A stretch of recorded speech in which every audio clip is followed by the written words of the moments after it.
नमस्ते मित्रों, आप सभी का स्वागत है मेरे चैनल साहित्य का सफर में। आज हम बात करने वाले हैं कि यदि आप किसी भी क्षेत्र में तैयारी कर रहे हैं तो आपको किन-किन चीजों की जानकारी बहुत अच्छे से होनी चाहिए। देखिए, यदि आप बड़ी परीक्षाओं की तैयारी कर रहे हैं तो आपके लिए सबसे ज्यादा जरूरी हो जाता है कि आपको किन चीजों को ध्यान में रखना है और कैसे पढ़ाई करनी है। अभी चूंकि सीटेट का रिजल्ट आया है तो काफी मित्रगण जिनका नहीं हो पाया है उनको भी मैं थोड़ा सा प्रोत्साहित करूंगी और कहूंगी कि देखिए, उत्साह अपना कम मत होने दीजिए। आज नहीं तो कल आपको मुकाम हासिल जरूर होगा, इसलिए अपनी योग्यता को पहचानें और आगे बढ़िए। कुछ लोग क्या करते हैं, गलती कर देते हैं। अब आपको अपनी गलतियों को थोड़ा सा समझना होगा।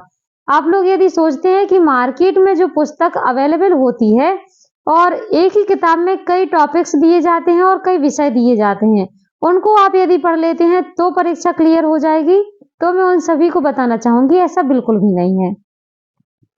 ऐसा इसलिए नहीं है क्योंकि कई चीजें किताबों से नहीं आती हैं। कई चीजें पेपर में ऐसी आती हैं जो कि आपकी मानसिक योग्यता के आधार पर होती हैं। अनुभव अनुभव जैसे कि आपने यदि बीएड डीएड किया है तो आपने देखा होगा, अगर उस टाइम पे आप लोगों ने बहुत अच्छे से पढ़ाई की होगी तो आपका जो तार्किक स्तर है, जो मानसिक स्तर है, वह आपका बहुत मजबूत हो गया होगा यदि आप लोगों ने ध्यान से उस वक्त पढ़ाई की होगी तो। क्योंकि बाल विकास को ही ले लीजिए, वहां से यदि प्रश्न आते हैं तो कोई भी किताबों में मिलने वाले प्रश्न नहीं आते। जो भी प्रश्न आते हैं वो आपकी बौद्धिक योग्यता से संबंधित होते हैं।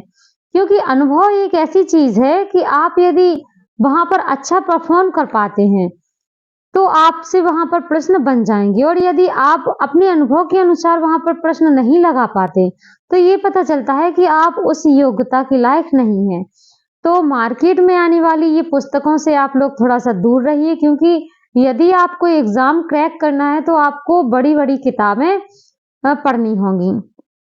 किताबों का अध्ययन आपको करना ही होगा, क्योंकि प्रश्न हमेशा किताब के अब बहुत ही डीपली जाकर आने लगी हैं, बहुत गहराई से प्रश्न पूछे जाने लगे हैं। कोई भी टेस्ट हो, ऊपर से प्रश्न अब बिल्कुल भी नहीं आ रहे हैं, क्योंकि सिलेबस हर एग्जाम का बहुत कठिन हो गया है।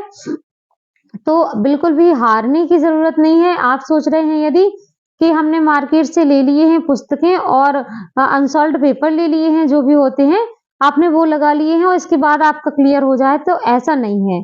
आपको ये गलती बिल्कुल भी नहीं करनी है, क्योंकि अब जो समय है बहुत कंपटीशन।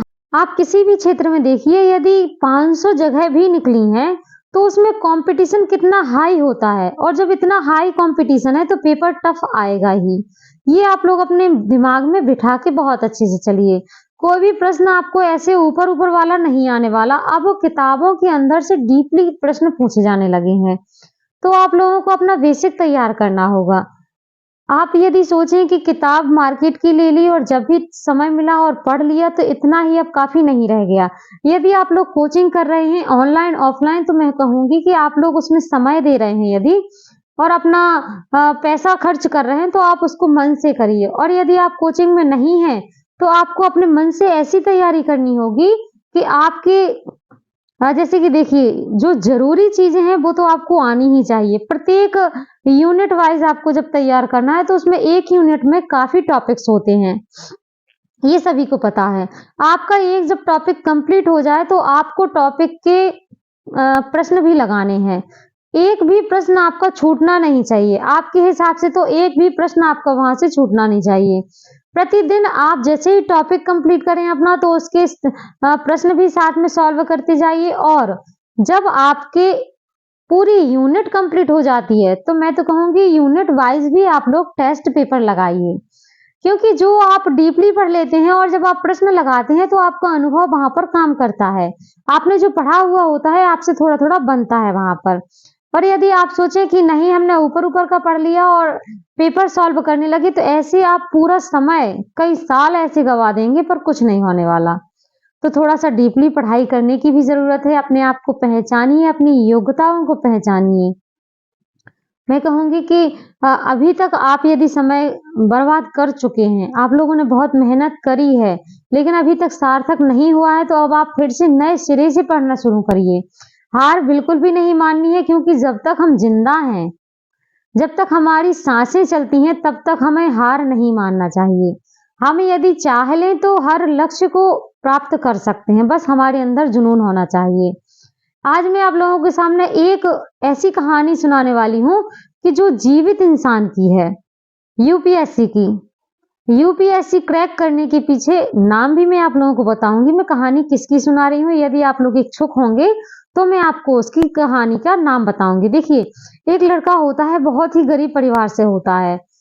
वो यूपीएससी की तैयारी करने के लिए अपने घर परिवार को की अनुमति लेकर बाहर दिल्ली शहर में पढ़ने के लिए चला जाता है।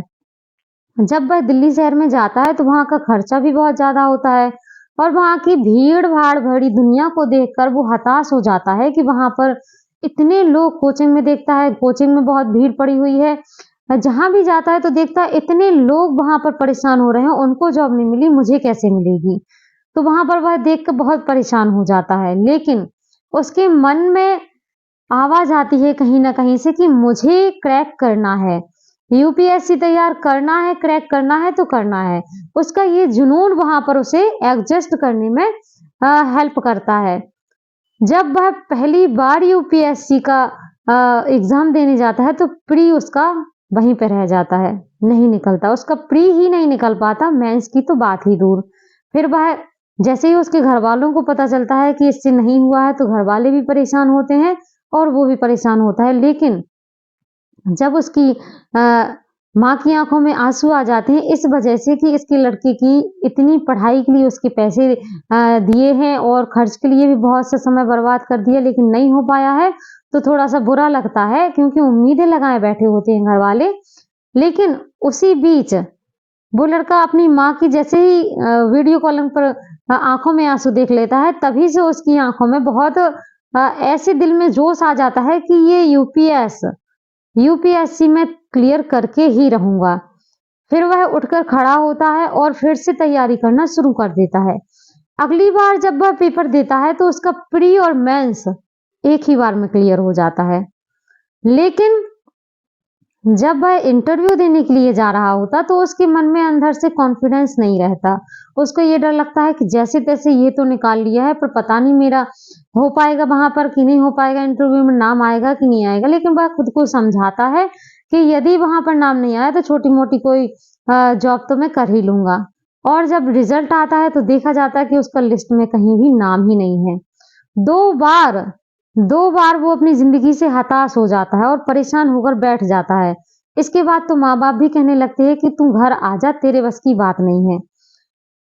पर इसी बीच उस लड़के ने कुछ ऐसा सोच के रखा कि ये जो ताने लोग मुझे दे रहे हैं, मोहल्ले वालों ने उसे कहना शुरू कर दिया था कि तेरे लड़के की बस की बात नहीं है, तू पैसे मत लगा और इसे घर बुला ले। तो उसी बीच जब 2 बार असफल होने के बाद उसने अपने आप में ठान लिया कि यही एक दिन मैं ऐसा लाऊंगा कि जो लोग मुझे ताने दे रहे हैं वही मेरे लिए ताली बजाएंगे। और ये बातें उसके मन में गूंजती हैं और इस तरह से गूंजती हैं कि वह जब तीसरा अटेम्प्ट तैयार करता है तो वह उसका मेंस भी क्लियर हो जाता है और उसका प्री मेंस दोनों क्लियर हो जाते हैं और लास्ट में इंटरव्यू भी उसको इतनी सराहनीय तरीके से दिया जाता है कि उसका सिलेक्शन वहां पर पक्का हो जाता है। तो देखिए, जब 2 से 3 बार भी यदि लोग वहां पर मेहनत करके नहीं हार पाया है और उसने आज भी वो यूपीएससी के पद पर पदस्थ हैं। मैं उनका नाम यदि आप लोग चाहें तो ओपन करूंगी, अन्यथा नहीं। ये कहानी बहुत ही रोचक है और जीती जागती कहानी है। तो आप लोग भी यदि जो अभी जिनका रिजल्ट आया है, सीटेट नहीं हुआ है या जो भी, तो देखिए ये परीक्षाएं तो होती हैं आपका जरिया, लेकिन जो बड़ी परीक्षाएं होती हैं उनको भी आप लोग ध्यान में रखिए कि जो आपको डायरेक्ट नौकरी प्रोवाइड करती हैं तो उनका सिलेबस भी बहुत टफ होता है। ये ऐसे ऊपर वाले क्वेश्चन बिल्कुल भी नहीं पूछे जाते, आपकी तार्किक योग्यता के अंतर्गत प्रश्न पूछे जाते हैं। तो आपको अपना बेसिक तैयार करना होगा और ये यहाँ वहाँ की बिल्कुल भी किताबें पढ़ने से आपको कोई लाभ नहीं होने वाला। एक बार जब आपने ओखली में सिर दिया ही है तो एक बार कड़ी मेहनत कर लीजिए, क्योंकि यदि आपने इतना समय बर्बाद कर दिया है तो मैं तो फिर से कहूंगी कि एक बार और अपने आप को समय दीजिए और पक्की मेहनत करिए कि आपने सोच लिया है तो सोच लिया है, पाना है तो पाना ही है। आज के लिए इतना ही, मिलती हूँ अगली क्लास में। आशा करती हूँ आप लोगों को थोड़ा-सा सहयोग ज़रूर मिलेगा। कोई भी बात होगी तो कमेंट बॉक्स में मुझे कमेंट करके ज़रूर बताइएगा। आज के लिए इतना ही। मेरे चैनल को लाइक, सब्सक्राइब ज़रूर करके रखें। मिलते हैं अगली क्लास में।